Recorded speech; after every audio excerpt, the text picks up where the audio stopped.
নমস্কার, আমি Sanchita. Cooking with সঞ্চিতাতে আপনাদের স্বাগত জানাই। আজকে আমি নিয়ে এসেছি আরেকটা নতুন রেসিপি। আজকে আমি তৈরি করব দুরকম পদ্ধতিতে সজনে ডাঁটার আচার। একদম টক ঝাল মিষ্টি অসাধারণ স্বাদের এই সজনে ডাঁটার আচার খেতে কিন্তু দুর্দান্ত। তাহলে চলুন দেখে নিই কীরকম করে আমি তৈরি করি। যদি আমার ভিডিওটা ভালো লাগে তাহলে প্লিজ আমার চ্যানেলটাকে লাইক সাবস্ক্রাইব করে আমার বন্ধু হয়ে আমার পাশে থাকবেন। সজনে ডাঁটার আচার বানানোর জন্য প্রথমেই আমি 2 কেজি সজনে ডাঁটা এরকমভাবে ছাল ছুলে 1 আঙুল সমান কাট করে নিয়েছি। এরপর একটা বড় পাত্রে 1 চামচ পরিমাণ লবণ আর 1/2 চামচ পরিমাণ হলুদ দিয়ে জলটা গরম হয়ে গেলে তারপর কেটে রাখা সজনে ডাঁটাগুলো এর মধ্যে দিয়ে দেব। 50% পর্যন্ত সজনে ডাঁটাগুলো আমি সেদ্ধ করে নেব। একসাথে সজনে ডাঁটাগুলো আমি সেদ্ধ করে নিচ্ছি। তারপর দুটোকে ভাগ করে আমি দুরকমভাবে আজকে সজনে ডাঁটার আচারটা দেখাবো। 2 কেজি সজনে ডাঁটা ছাল ছাড়িয়ে প্রায় 1.5 কেজির মতন এখানে সজনে ডাঁটা দাঁড়িয়েছে। চাপা দিয়ে প্রায় 10 থেকে 15 মিনিট আমি সজনে ডাঁটাটা সেদ্ধ করে নিচ্ছি। এখানে নিয়ে নিয়েছি আমি 500 গ্রাম পাকা তেঁতুল।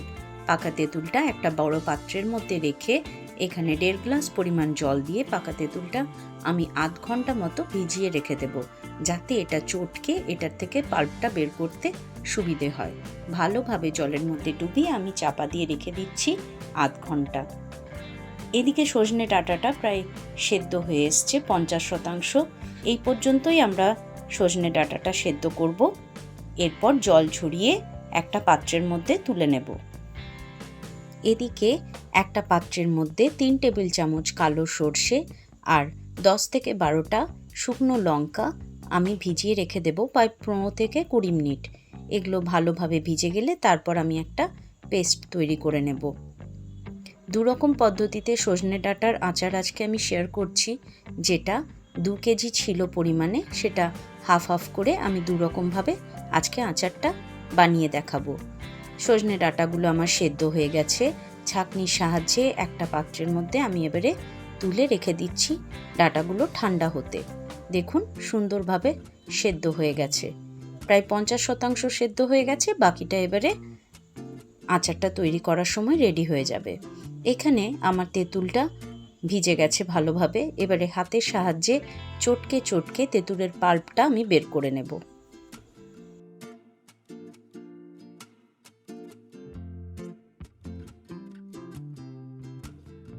তেঁতুলটাকে ভালোভাবে চটকে নিয়েছি। দেখুন একদম কাদা কাদা মতো হয়ে গেছে। এরপর একটা ছাঁকনির সাহায্যে একটু একটু করে পাল্পটা আমি একটা বাটির মধ্যে বের করে নিচ্ছি। টক ঝাল মিষ্টি ভীষণ ভীষণ টেস্টি হয় এই আচারটা।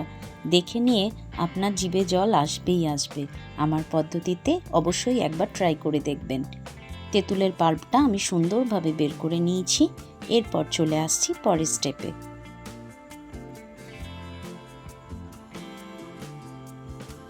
সর্ষেটাও এদিকে আমাদের ভেজানো ভালোভাবে হয়ে গেছে। সর্ষেটা একদম রেডি। এরপর একটা স্মুথ পেস্ট আমি তৈরি করে নেব। সর্ষের জলটা ফেলে দিয়ে আমি এখানে মিক্সিং জারে সামান্য পরিমাণ জল অ্যাড করে সর্ষেটা মিহি করে পেস্ট করে নিচ্ছি। সর্ষে আর শুকনো লঙ্কার পেস্টটা আমাদের রেডি হয়ে গেছে। এরপর চলে আসছি পরের স্টেপে। প্রথম পদ্ধতি যেটা আমি সজনে ডাঁটার আচারটা তৈরি করব, একটা এখানে পাথরের পাত্র নিয়েছি। তাতে হালকা করে সর্ষের তেল বুলিয়ে এখানে যে পাল্পটা আমি তৈরি করে রেখেছিলাম 500 গ্রাম তেঁতুলের, তার অর্ধেক পরিমাণ এখানে আমি দিয়ে দিচ্ছি।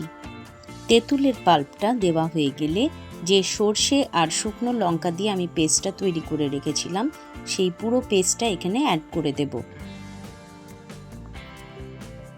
আচারে মিষ্টতার জন্য এরপর আমি এখানে ব্যবহার করছি 500 গ্রাম পরিমাণ আখের গুড়। আপনারা চাইলে এখানে অন্য কোনো গুড়ও ব্যবহার করতে পারেন।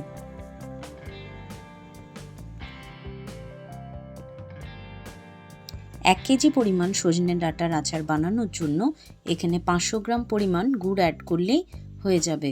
আর 250 গ্রাম পরিমাণ তেঁতুল আপনি যদি পাল্প বের করে নেন তাহলে তাতেই সুন্দরভাবে আচারটা রেডি হয়ে যাবে।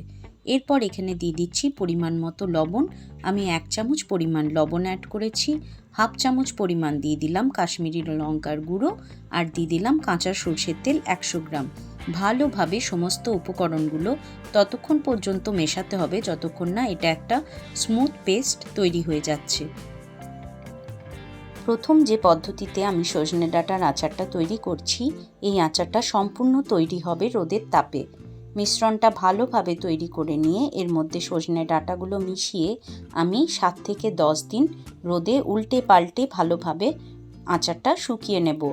এরপর একটা কাঁচের বয়ামে সুন্দর করে রেখে দিলে বছরের পর বছর আপনি এটা সংরক্ষণ করে রেখে দিতে পারেন, একটুও খারাপ হবে না।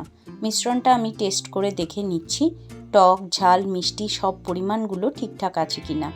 এরপর এখানে 1 চামচ পরিমাণ আমি দিয়ে দিচ্ছি জোয়ান। হাতে ভালোভাবে ঘষে নিয়ে জোয়ানটা অ্যাড করে দিলাম।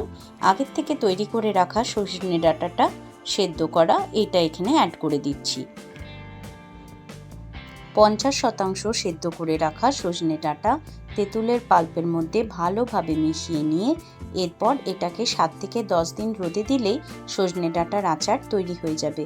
এই পদ্ধতিতে আচার তৈরি করা আমি শিখেছিলাম আমার শ্বশুরমশাইয়ের কাছ থেকে। আজকে আপনাদের সাথে এই পদ্ধতিটা শেয়ার করলাম।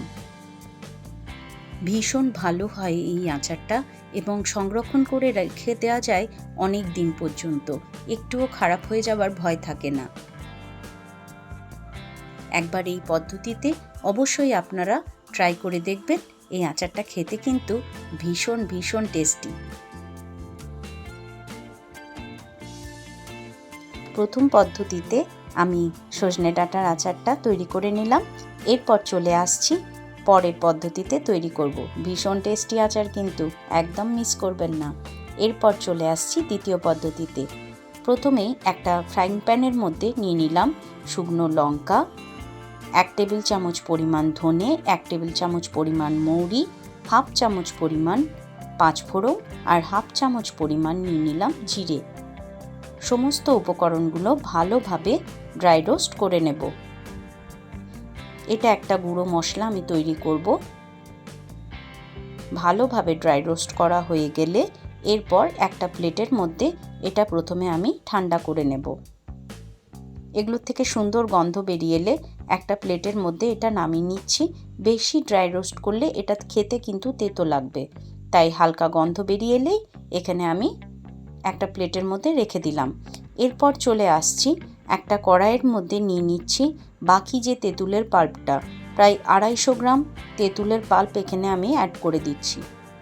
তেঁতুলের পাল্পটা প্রথমে ফুটে গেলে তারপর এর মধ্যে অ্যাড করে দেব 500 গ্রাম পরিমাণ আখের গুড়।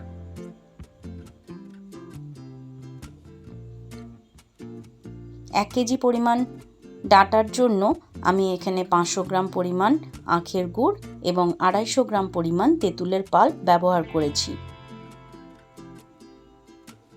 সমস্ত উপকরণগুলো গ্যাসের আঁচে আমি ভালোভাবে মিশিয়ে ফুটতে দেব। ক্রমাগত নাড়াচাড়া করে তেঁতুলের পাল্পটা আর গুড়টা ভালোভাবে মিশিয়ে নিতে হবে। এটা যখন ফুটে ঘন হয়ে যাবে তখন আমরা ডাঁটাগুলো অ্যাড করব। এরপর আমি এখানে দিয়ে দিলাম পরিমাণ মতো লবণ। আমি 1 চামচ লবণ অ্যাড করলাম আর সামান্য পরিমাণ দিয়ে দিলাম হলুদ আর দিয়ে দিচ্ছি হাফ চামচ পরিমাণ কাশ্মীরি লঙ্কার গুঁড়ো। এতে আচারের কালারটা খুব সুন্দর আসবে। সমস্ত উপকরণগুলো ভালো করে মিশিয়ে তেঁতুলের পাল্প গুড় এগুলো এবারে আমি ভালো করে ফুটিয়ে ঘন করে নেব।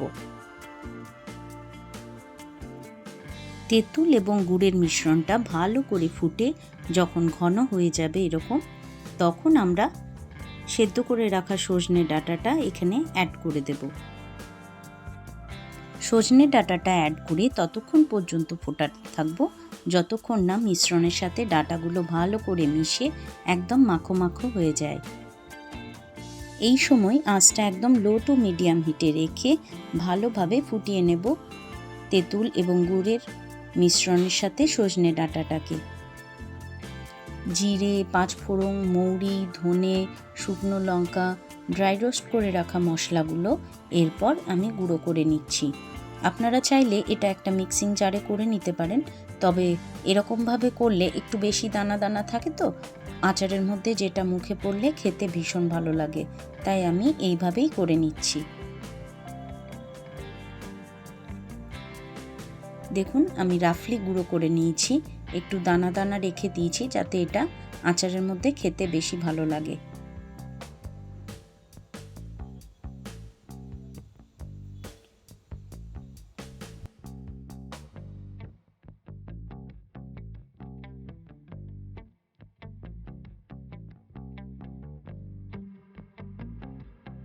সজনে ডাঁটার আচারটা দেখুন আমি একটা হাতার সাহায্যে দেখিয়ে দিচ্ছি।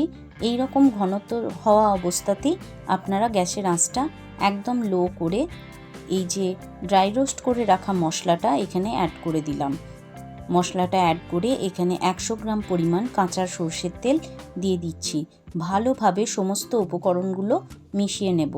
শেষে কাঁচা সরষের তেলটা অ্যাড করলাম যাতে এই আচারটাও সুন্দরভাবে অনেক দিন পর্যন্ত স্টে করে। কাঁচা সরষের তেল এবং মশলাগুলো দিয়ে ভালোভাবে মিশিয়ে নিয়ে আমি এবারে নুন মিষ্টি ঝাল টেস্ট করে নিচ্ছি। আচার আমাদের একদম রেডি। দেখুন ভীষণ ভীষণ টেস্টি হয় কিন্তু এই আচারটা, একবার অবশ্যই বাড়িতে ট্রাই করে দেখবেন। এই রকম ঘনত্ব থাকা অবস্থাতেই আমি গ্যাসের আঁচটা অফ করে দেব, কারণ ঠান্ডা হয়ে গেলে এটা একদম ঘন হয়ে যাবে এবং ডাঁটার সাথে মাখো মাখো হয়ে যাবে। গ্যাসের আঁচ অফ করে চাপা দিয়ে আমি রেখে দিলাম। দেখুন ঠান্ডা হয়ে গেছে, দু রকম আচারই আমার একদম রেডি। আশা করি আপনাদের এই আচারের রেসিপিগুলো খুব ভালো লাগলো। যদি ভালো লাগে প্লিজ আমার চ্যানেলটাকে লাইক করবেন, শেয়ার করবেন এবং সাবস্ক্রাইব করে আমার বন্ধু হয়ে আমার পাশে থাকবেন। 2 কেজি ডাঁটার জন্য আমি 500 গ্রাম তেঁতুল আর 1 কেজি পরিমাণ গুড় ব্যবহার করেছি হাফ করে। আপনারা এই পদ্ধতিতে অবশ্যই একবার ট্রাই করে দেখবেন। দুটো আচারই কিন্তু খেতে ভীষণ ভালো। আমার আজকের রেসিপি যদি আপনাদের ভালো লাগে তাহলে প্লিজ আমার চ্যানেলটাকে লাইক করবেন, শেয়ার করবেন আর সাবস্ক্রাইব করে আমার বন্ধু হয়ে আমার পাশে থাকবেন। দেখা হবে আরও নিত্য নতুন রেসিপি নিয়ে পরের ভিডিওতে। আপনারা ভালো থাকবেন, সুস্থ থাকবেন এবং আনন্দে থাকবেন। আজকের মতো তাহলে এখানেই শেষ করলাম। টাটা।